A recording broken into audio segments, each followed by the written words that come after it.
Hello and welcome to this channel. My name is Cindy and today I'm going to talk about some of the ways I've changed since coming to Korea. To give you a little bit of a background about myself, I am currently 28 years old and I came to this country right before I turned 22. I was a baby. I did not live here for the whole span of those years. There was 1 year I did go home, and then there was a couple months I was also home between finishing work and starting school and things like that. But I have spent a large portion of my adult life here, and I've changed in some ways. I cannot say with 100% certainty that Korea is the reason why I am the way I am now. Maybe I would have changed in some other ways if I stayed home, or if I had moved to a different country, or if I had moved to a different part of the United States. Who really knows? I'm just gonna try to talk about how I am now versus how I was before, and maybe each one has stronger relations to Korea than others. I'll just try to explain it as I go along, and we'll see what we see. One of the ways in which I've changed is actually not a positive one. My English now, sucks. Back in the day, I was an avid reader, and I was a pretty good student. Not a high school student, I was really bad at that. When I was a college student, I was pretty good. And I had a decently large vocabulary, and I thought I could express myself quite well, although I was not really good at pronouncing things because I learned most words from reading them and not saying them out loud, but you know what I mean. But my oh my, how things have changed. And I think there's a couple of reasons as to why that is. First, I came here as an English teacher, and it's really difficult to try and separate the two parts of yourself, because one part, the teacher part of you, wants to say things correctly and grammatically so your kids understand the proper forms. The other part of you wants to simply communicate and get the ideas across and get them to understand what you're trying to say.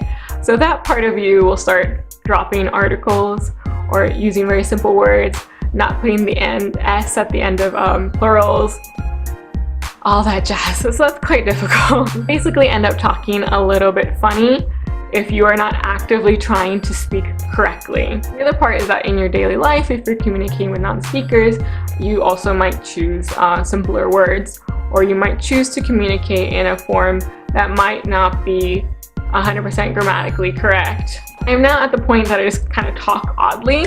When I'm with my friends, even native English speakers, I will talk very strangely. I will mix idioms. I will just say things in a really odd way and hope that everyone will understand me, and for the most part they will. But I get really embarrassed by it. I will say I'm not the only person that this has happened to. I have met other people with the same problem as me, and we kind of just all try to accept each other. Another way that I have changed, oh my god, and this is a weird one, is that I talk to myself more often than I used to. Should I be ashamed that I'm admitting that? This is obviously not specific to just living in Korea. I think it's more a result of just living alone and living in a new place. So I think this could happen to anybody who's moved to a foreign country and moved to a new area where they don't have friends or they don't have family. So you end up spending a lot of time alone. And even if you do get friends, maybe they're busy and you don't meet them a lot. So again, you're alone very often and you kind of get lonely. I remember one of my coworkers telling me that having a TV was important because you can turn it on and feel like there's something in the room and you're not just by yourself. You're filling the void with sound, basically. You are trying to stave off loneliness in whatever way you can and keep yourself occupied through the TV, like I mentioned before, or through listening to music or whatever it is that you like to do. And I guess what I like to do is kind of talk to myself, or sometimes sing to myself. It's for different things. Sometimes it's out of boredom.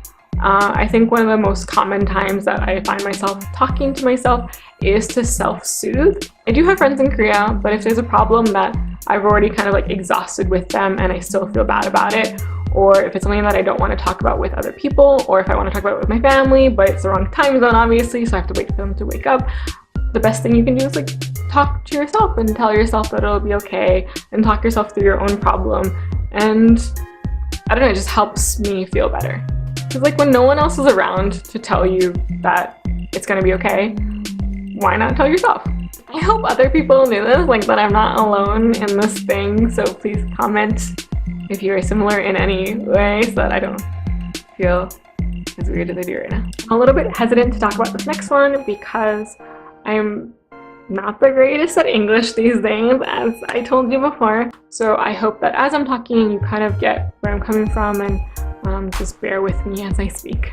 I feel better and more confident in the body that I'm in when I'm living in Korea, more so than when I'm living in America or when I lived in America. That is not to say that I don't have issues. I have a ton of body related issues that I'm gonna probably talk about in a different video because that deserves its own thing. But I'm just saying that on most days I feel pretty good about how I look.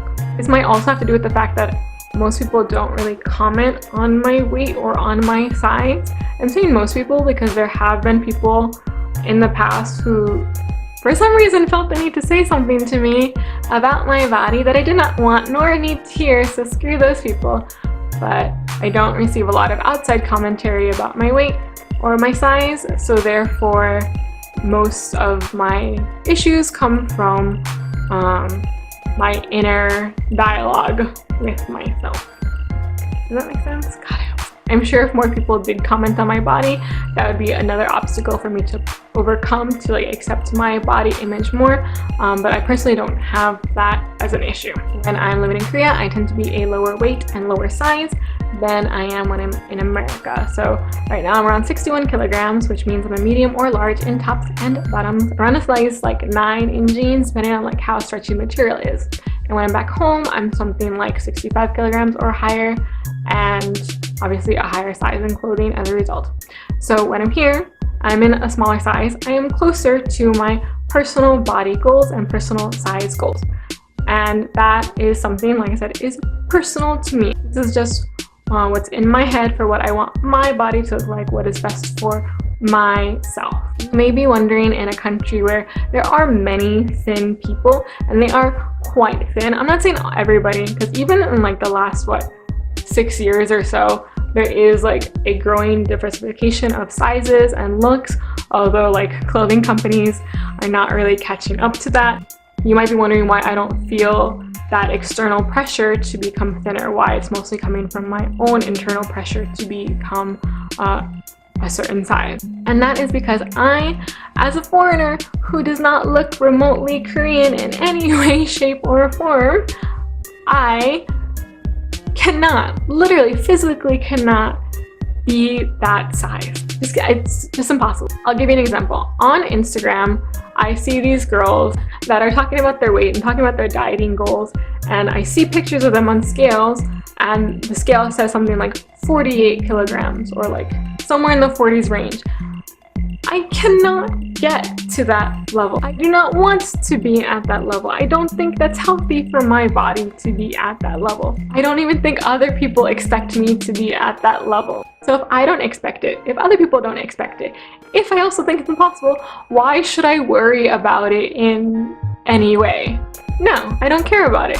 They can do it if they think they can actually be healthy at that level.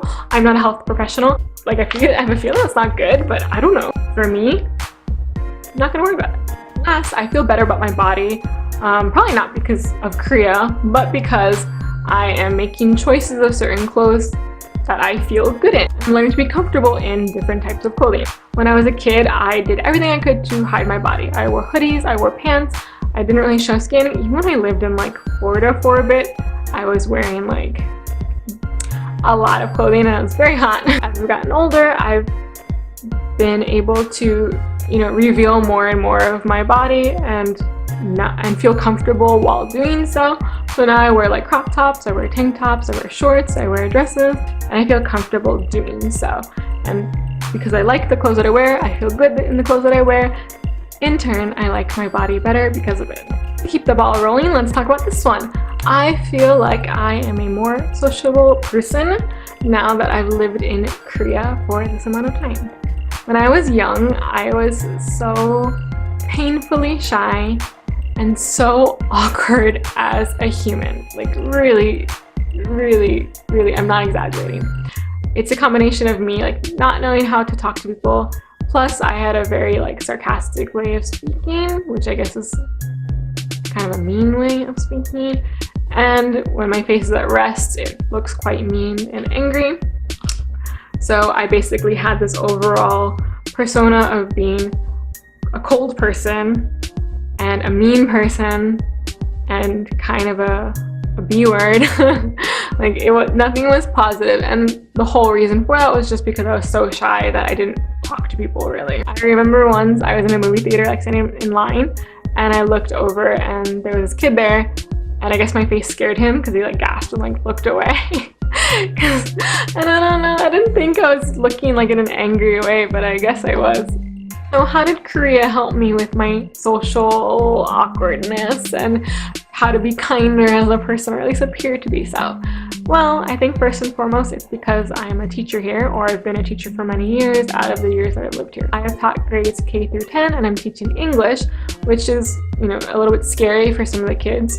A foreigner coming in and speaking an entirely different language that's not their own, and they might not have any idea what I'm saying. So I'd rather be the kind, warm teacher than like a scary teacher to them. As a result, I learned how to train myself and be more aware of my facial expressions, be aware of my voice and how I'm acting, so as to like not scare them, basically. Even like when I go to interviews, here in Korea you send a photo along with your resume, and I would go to the interview and they would tell me that I am so much nicer than they thought I would be because my picture looks so mean. But yeah, so working with kids has helped me kind of be aware of how I interact with others. Secondly, because I came here alone, I had to learn how to interact with people in order to make friends. Otherwise, I was gonna be alone the whole time I'm here. So I learned how to like converse with my coworkers, or converse with people in bars, or I don't know, go on dates and talk to people then, because previously I didn't have much dating experience. So all those kinds of things and situations kind of trained me to learn how to be a little more social and to appear less shy. So even now when I tell people like I used to be a super shy person, they're like all shocked. So it means I've done something right. The final way in which I've changed is that I drink more. If you are a person for religious, medical, or personal reasons do not care to drink, I am not saying that life here will be insanely difficult for you. I will say that you'll just have to kind of navigate social situations in a certain way. I don't have any advice to offer you, but I'm sure if you look on the internet, there will be other people who can help you deal with those social situations and give you better advice than I could. What are the situations where there is more alcohol? Well, for one, there are company dinners. So even if you work in a school, you might have to attend a company dinner. There, many people drink alcohol. I'm not saying you have to. I've even seen Korean teachers say that they don't drink and they're not forced to. At least that's been my personal experience. So there's drinking there. Sometimes there's too much drinking. Yep, sometimes there's too much drinking. There's also many restaurant-related situations where people might want to drink alcohol because of the fact that a lot of food pairs well with a certain type of alcohol. So for example, chicken, beer, which is commonly called chimek, right? Also barbecue and soju, or jeon and makgeolli or dongdongju. All of those are commonly put together, and people might want to order that when they're eating those things. So there might be alcohol in that situation. And of course, it's your choice to consume it or not. Furthermore, in dating situations, people tend to drink quite naturally here. So like at the restaurant, you'll eat, maybe drink something. After the restaurant, maybe you'll go to a second place to drink, second round, and drink something there. Who knows? Or you can maybe just go to a cafe if you don't want to drink alcohol. There's even cafes that have alcohol. So yeah, you might encounter alcohol in those scenarios as well. Public drinking is also a socially acceptable thing here in terms of like drinking at a park, at a river, at a mountain, on a mountain, in festivals, etc., etc. Or even in front of like a convenience store. They'll have like tables and you sit and you drink and it's a good time. I'm not saying that you can drink literally everywhere and anywhere. People will judge you if you are drinking on the subway. Please don't be that person. Not a good look. Just don't. So you kind of have to just be aware of the situation that you're in or the area that you're in and see if other people are doing it to know that if it's okay for you to do it as well. I personally enjoy having a drink here and there. I have a good sense of control when it comes to that, so I don't drink a lot. I'm pretty weak at drinking. Is that how you say it?